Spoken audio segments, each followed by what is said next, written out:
வணக்கம் நேயர்களே, ஸ்ரீ குபேரன் டிவி நேயருக்கு லக்ஷ்மி நாராயண அன்பு வணக்கங்கள். இப்போ நம்ம பார்க்க போகிறது வார ராசி பலன் டிசம்பர் 6லேருந்து 12ஆம் தேதி வரை எப்படி இருக்க போகுது.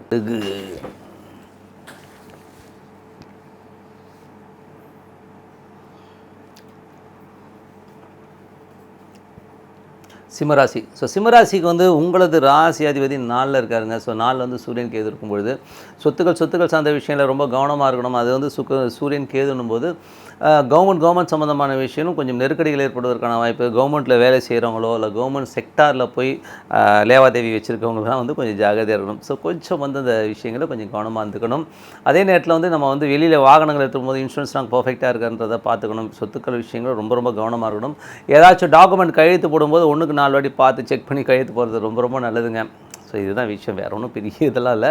2ஆம் அதிபதி 4ல் இருக்கனால நல்ல சொத்துக்கெலாம் நல்ல லாபங்கள் இருக்கும், பணம் வர்றதுக்கான வாய்ப்பெல்லாம் இருக்கும். பட் இருந்தாலும் வந்து சின்ன தலைவலி வந்து அது சரியாகிறதுக்கான வாய்ப்புகள் இருக்கிறனால கொஞ்சம் ஜாக்கிரதையாக இருந்துக்கணும். 3ஆம் அதிபதி 5ல் இருக்கனால வந்து பார்த்திங்கன்னா உங்களுக்கு குழந்தைகளின் முயற்சிகள் ரொம்ப சிறப்பாக இருக்கும். 3, 5ன்னும் போதே நல்லா அவங்க வந்து பெரிய வெற்றி பெறுவதற்கான வாய்ப்புகள், அதுக்கான முயற்சிகள் ரொம்ப சிறப்பாக இருப்பாங்க. அதெல்லாமே நல்லாயிருக்கும். கலைஞர்களுக்கு வந்து ஒரு பெரும் வாய்ப்பு, பெரிய ஒரு லெவலில் வந்து முன்னேறுவதற்கான வாய்ப்புலாம் ரொம்ப சிறப்பாக இருக்கும். தாயார் விஷயங்களில் வந்து பார்த்திங்கன்னா கொஞ்சம் அம்மா வந்து வெடுக்கு விடுறது சமயத்தில் வந்து ஏதாவது எரிஞ்சு விடுறதுக்கான வாய்ப்பு இல்லை. அம்மா மட்டும் போனால் போதுன்னு விட்டுருங்க. வண்டி வாகனங்கள் ஓட்டும் போது கொஞ்சம் ஜாகிரதையாக ஓட்டுங்க. ஏன்னா வந்து அது செவ்வாய் கேது சூரியன் எல்லாம் ஒரே இடத்துல இருக்கும்பொழுது, அதுவும் வந்து காலபுருஷனுக்கு 8ஆம் இடம்னும் போது வண்டி வாகனம் ஓட்டும்போது எவனாவது எதிர்க்க வருவான், சாதாரணமாக வருவான். நம்ம பாட்டுக்கு நல்லா தான் போயிட்டு இருந்தோம், கொண்டு வந்து விட்டுட்டு சண்டை போடுவாடுங்க. இலவசமாக அடி உதை இந்த மாதிரி சம்பவங்கள் நடப்பதற்கான வாய்ப்புகள் இருக்கனால வண்டியில் போகும்போது உஷாராக போயிருங்க. இதுதான் விஷயம், வேறு ஒன்றும் கிடையாது. என்னங்க இப்படி சொல்கிறீங்கன்னா, இல்லை இருக்கிறத சொல்கிறேன், ஓகேங்களா. குழந்தைகள் வந்து ரொம்ப சந்தோஷமாக குதூகலமாக இருப்பாங்க. அதில் வந்து நல்ல சந்தோஷங்கள் இருக்கும். வேலையில் வந்து கொஞ்சம் கவனமாக இருக்கணும். வேலையில் வந்து கொஞ்சம் வந்து பெண்கள் விஷயங்கள் வந்து கொஞ்சம் கவனமாக இருக்கணும் வேலை செய்கிற இடங்களில். மற்றபடி வேறு ஒன்றும் பெரிய பிரச்சனைகள்லாம் ஒன்றும் கிடையாது. நீங்கள் ஜாலியாகவே இருக்கலாம். 6 6 சனி ஆட்சி பலத்தோடு இருக்கும்போது தொழிலாளருக்கு வந்து ரொம்ப சிறப்பான ஒரு வாழ்க்கை இருக்குங்க. நல்ல வாழ்க்கை, நல்ல ஒரு இந்த நேரத்தில் வந்து நல்ல அங்கீகாரம் கிடைச்சி ஒரு நல்ல ஒரு விஷயம் நடப்பதற்கான வாய்ப்பு இருக்குது. அதை வந்து நம்ம பயன்படுத்திக்கணும். அதனால் வந்து வேலையில் வந்து நல்ல ஏற்றங்கள், நல்ல மாற்றங்களோட நல்ல உயர்வு கிடைப்பதற்கான வாய்ப்பு நல்லாவே இருக்குங்க. 7ல் குரு. 7ல் குரு இருக்கிறது வந்து 8ஆம் அதிபதி 7ல் இருக்கும்போது கணவன் மனைவிக்கு நடுவில் நிறைய சிக்கல்கள், டென்ஷன்ஸ் இருக்கும். பட் இருந்தாலும் வந்து உங்களோட ராசிக்கு வந்து அந்த குருவின் பார்வை வந்து பார்த்திங்கன்னா நல்ல லாபத்தை கொடுக்கும். பெரிய அளவில் முன்னேறணுங்கிற எண்ணங்களை கண்டிப்பாக கொடுக்குங்க. அந்த 7ல் குரு வந்து பார்த்திங்கன்னா திருமணம் சம்மந்தமான விஷயங்கள் இருந்த தடைகள் நீங்கி அதனால் வந்து பெரிய ஏற்றங்கள் கிடைப்பதற்கான வாய்ப்பு இருக்கும். பட் என்னென்னா ஒரு சின்ன சிக்கல் வந்து ஒரு டென்ஷன் படுத்திட்டு தான் எல்லாம் நடக்கும். அதனால் வந்து அது பயப்பட வேணாம். ஏன்னா நம்மளை பொறுத்தவரை வந்து சிக்கல் இல்லாத இடமே கிடையாதுங்க, எல்லா இடத்துலையுமே இருக்கும். நம்ம அதை எப்படி எடுத்துக்கிறோங்கிறது தான் விஷயமே. நம்ம வந்து எல்லாமே பார்க்குறதெல்லாம் நெகட்டிவாக பார்க்குறதும் தப்பு, எல்லாமே 100% 200% பாசிட்டிவாக பார்க்குறதும் ரொம்ப தப்புங்க. ஏன்னா வந்து இன்றைக்கி மனிதர்கள் வந்து எவன் எப்படி ரியாக்ட் ஆவானே தெரியாது.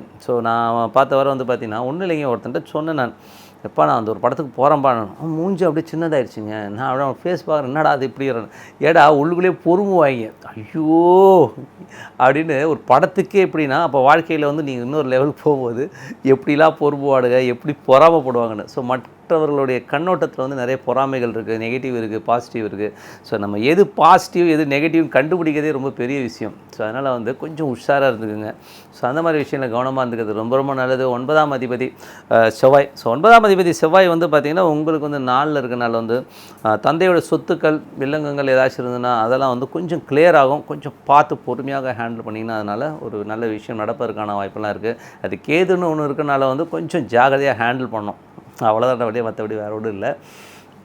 தொழில் ரீதியான விஷயங்கள் ராகு இருக்குங்க. ராகு வந்து சூரியனுடைய சாரத்தில் போகிறனால வந்து பார்த்திங்கன்னா உங்களுடைய ராசியாதி சாரத்திலே போகும்போது தொழிலில் வந்து பெரிய ஏற்றங்கள் இருக்கும். அதுவும் ரியல் எஸ்டேட் சம்மந்தமான விஷயங்கள் இருக்கவங்க, வண்டி வாகனங்கள் வாங்கி விற்கிறவங்களும் ரொம்ப சூப்பராக இருக்கும். நல்ல விஷயம் நடக்கும். பட் என்னென்னா கொஞ்சம் சின்ன நெருக்கடிகள் வந்து அதுக்கப்புறம் நல்ல பலன் கிடைக்கும். அதை என்னென்ன அப்படி சொல்கிறீங்கன்னா, கொடுப்பாங்க ஆனால் கொஞ்சம் லேட்டாக கொடுப்பாங்க, அப்படி வேணால் வச்சுக்கலாம்.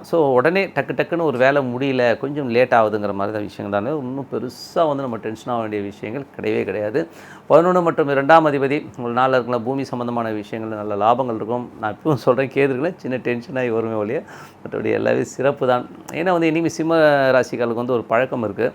எப்படின்னா அவங்களுக்கு வந்து தான் பிடிச்ச பிடியிலே இருப்பாங்க, ரொம்ப பிடிவாதம் அதிகம். அது நல்ல விஷயமா இருந்தாலும் சரி, கெட்ட விஷயமா இருந்தாலும் சரி, நான் விடமாட்டேன் அப்படின்னு சொல்லிட்டு விடாப்படியாக இருக்கிறது வந்து சிம்மராசிகளில் அடிச்சுக்கவே முடியாது. ஏன்னா நிறைய பேர் நான் பார்த்துருக்கேன். அது வந்து ஏன்னா அவங்களோட அந்த பிடிவாதம் தான் வாழ்க்கையோட உச்சத்தையே கொண்டு ரொம்ப சராசரியாகவும் கீழே இருந்தவங்க கூட ஒரு பெரிய தொழிலதிபராகவும் ஒரு நீதிபதியாகவும்லாம் இருந்திருக்காங்க. ஸோ அவங்களுக்கு அந்த அடமன்சி அந்த பிடிவாதம் தான் அவங்களுக்கு அந்த உயரத்துக்கு கூட்டு போச்சு. அதே நேரத்தில் கெட்ட விஷயத்துக்கு போயிட்டு பிடிவாதமாக எனக்கு இதுதான் வேணும்னு சொல்லிட்டு நாசமாக போனோன்னு இருக்கிறான். சரண் நல்ல விஷயம் கெட்ட விஷயத்தை வந்து நம்ம வந்து கரெக்டாக பார்த்துக்கணுங்கிறது தான். அதுதான் விஷயம், வேறு ஒன்றும் கிடையாது. மற்றபடி எல்லாமே நல்லா நடக்கும். ஸோ இந்த வாரம் மட்டுமில்ல வருகின்ற எல்லா வாரம் உங்களுக்கு சிறப்பாக அமைய இறைவனை பிரார்த்தித்துக் கொண்டு உங்களிடம் விடைபெறுவது உங்கள் லக்ஷ்மி நாராயணன். நன்றி, வணக்கம்.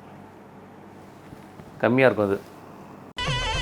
ஸ்ரீ குபேரன் டிவியை பார்த்தமைக்கு நன்றிகள். மேலும் இது போன்ற தகவல்களை தெரிந்து கொள்ள ஸ்ரீ குபேரன் டிவியை சப்ஸ்கிரைப் செய்யுங்கள். மறக்காமல் பெல் ஐக்கானை கிளிக் செய்யுங்கள்.